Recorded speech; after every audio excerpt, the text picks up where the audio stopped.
dan svima i ja se izvinjavam unapred, ali napravila sam prezentaciju na engleskom, ali posle prezentacije od moje kolegine iz Američke ambasade, sad imam pritisak sledeći put da napravim prezentaciju na srpskom.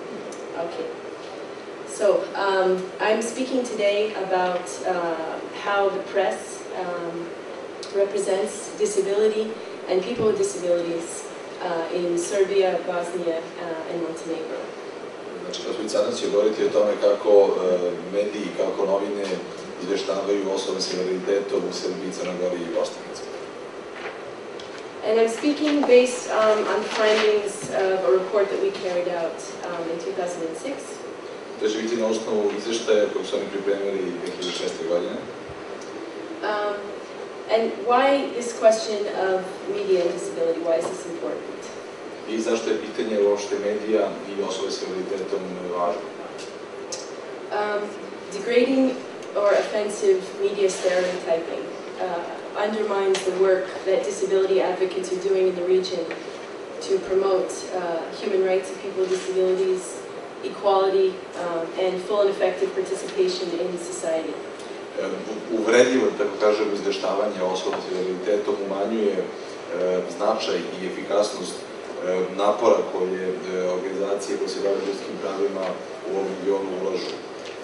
Okay, so let me give you a more clear example of that.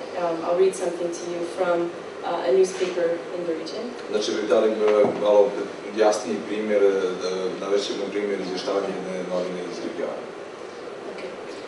Osobe s invaliditetom uglavnom zavisi od pomoći neke druge osobe i ima mnogo toga što ne mogu da uradi sami. Pogotovo onih 3500 ljudi koji živi bez određenog dela tela. This kind of degrading and offensive representations of people with disabilities in the media is no longer acceptable, especially in a democratic media society. U jednom demokratskom medijskom društvu ovako uvredljivo predstavljanje osoba s invaliditetom od strane medija više jednostavno nije prihvatljivo. And particularly with the theme that we're discussing today on employment, this kind of representation renders a person incapable and paints a picture that they are not able to be employed. Znači, pogotovo kada razgovaramo kao danas o zapošljavanju, ovako izveštavanje stvara sliku da su te osobe s invaliditetom u stvari nesposobne i da nisu u stanju da dobiju bilo kakav posao ili kako zapošljavanje. Okay, so let me speak a little bit more specifically about the findings from the report. Znači, sada malo detaljnije o detaljima izveštaja i 2006. godine. The first thing we did was to look at terminology, what terminology is used in the press. Prvo je bilo da se pogleda terminologija koja je upotrebljavana na medijima. And I should say that the findings, the trends that we found are very similar in all of the countries where we were researching. I zanimljivo je to da su trendovi koji su naći u tom istraživanju veoma slični u svim državama koje su bile istraživane.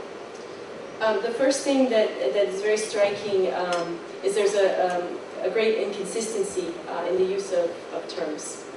Prvo je da postoji velika nekonzistentnost u upotrebi termina izveštavanja.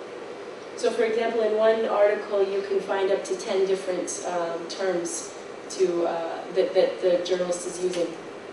Znači, u samo jednom članku se dešava da nađete 10 različitih termina kojima se novinar koristi.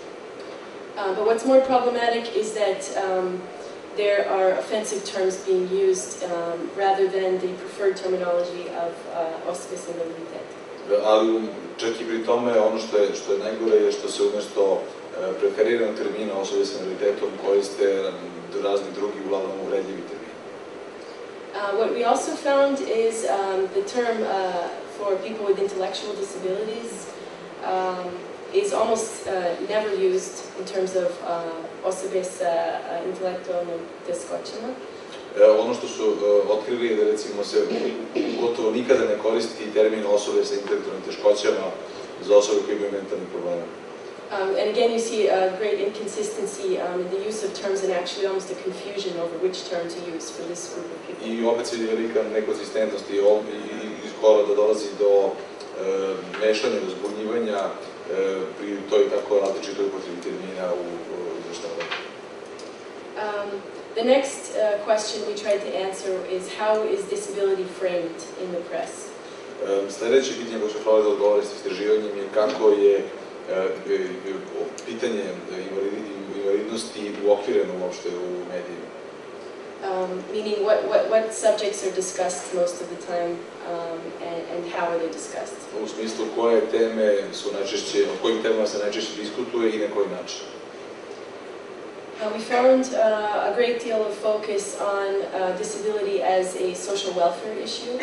Znači, primijetili smo da je u velikoj meri fokus na pitanje invalidnosti kao na pitanje i socijalne sfere koje se tiče socijalne sigurnosti. With a focus on disability benefits, disability pension, and legal reforms. Znači, fokus je više bio na onim davanjima, na socijalnim davanjima i na pravnim reformama. And in these articles, more often you have the political elite and professionals who are being interviewed. I uglavnom su u tim člancima novinskim intervjuisani članovi političke elite ili profesionalci.